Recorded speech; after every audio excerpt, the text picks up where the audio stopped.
کیا آپ جانتے ہیں کہ 14 فروری کی کہانی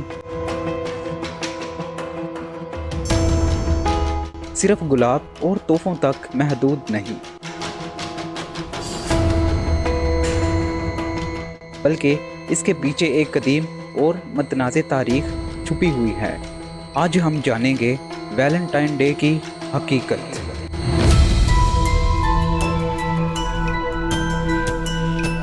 اور اسلام محبت کے بارے میں کیا رہنمائی دیتا ہے۔ 14 فروری کو دنیا بھر میں ویلنٹائن ڈے یا یوم محبت کے طور پر منایا جاتا ہے۔ اس دن لوگ اپنے شریک حیات، منگیتر یا پسندیدہ شخص کو تحفے، کارڈز اور گلاب دے کر محبت کا اظہار کرتے ہیں۔ تاریخی طور پر یہ دن رومن دور سے جڑا ہوا ہے۔ کہا جاتا ہے کہ 3 صدی میں ایک عیسائی پادری سینٹ ویلنٹائن نے خفیہ شادیاں کروائیں، کیونکہ اس وقت کے بادشاہ نے فوجیوں کی شادیوں پر پابندی لگائی تھی۔ بادشاہ کے حکم کی خلاف ورزی پر اسے 14 فروری کو سزائے موت دے دی گئی۔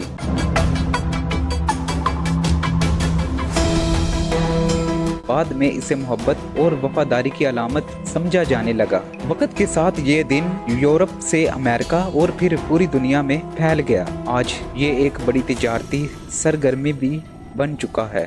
گفٹس، چاکلیٹس، ریڈ روز اور خصوصی ڈنرز اس دن کی پہچان بن چکے ہیں۔ اسلام میں محبت کا تصور۔ اسلام محبت کے خلاف نہیں، بلکہ اسلام محبت کو پاکیزگی، ذمہ داری اور حلال رشتے کے اندر محفوظ کرتا ہے۔ قرآن مجید میں سورہ مریم کی آیت میں اللہ تعالیٰ فرماتے ہیں، اور اس کی نشانیوں میں سے ہے کہ اس نے تمہارے لیے تم ہی میں سے جوڑے پیدا کیے تاکہ تم ان سے سکون حاصل کرو، اور اس نے تمہارے درمیان محبت اور رحمت رکھ دی۔ یہ آیت واضح کرتی ہے کہ محبت اللہ کی نشانی ہے، مگر اس کا بہترین اور پاکیزہ مقام نکاح ہے۔ ترمذی کی حدیث ہے، رسول اللہ صلی اللہ علیہ وسلم نے فرمایا، تم میں سے سب سے بہتر وہ ہے جو اپنے اہل خانہ کے لیے بہتر ہو، اور میں اپنے گھر والوں کے لیے تم سب سے بہتر ہوں۔ یہ حدیث بتاتی ہے کہ اسلام میں اصل محبت شوہر اور بیوی کے تعلق میں حسن سلوک اور احترام سے ظاہر ہوتی ہے۔ محبت صرف الفاظ نہیں، بلکہ کردار، ذمہ داری اور وفاداری کا نام ہے۔ اسلامی نقطۂ نظر سے ویلنٹائن ڈے۔ اسلام کسی غیر اسلامی مذہبی تہوار کی مشابہت اختیار کرنے کی حوصلہ افزائی نہیں کرتا۔ ابو داؤد کی حدیث ہے، رسول اللہ صلی اللہ علیہ وسلم نے فرمایا، من تشابہ بقوم فہو منہم، جو جس قوم کی مشابہت اختیار کرے وہ انہی میں سے ہے۔ اس لیے مسلمان کے لیے ضروری ہے کہ وہ اپنی پہچان اور دینی حدود کو برقرار رکھے۔ اسلام میں محبت سال کے ایک دن تک محدود نہیں، بلکہ ہر دن حسن سلوک، احترام اور وفاداری کے ساتھ گزارنے کا نام ہے۔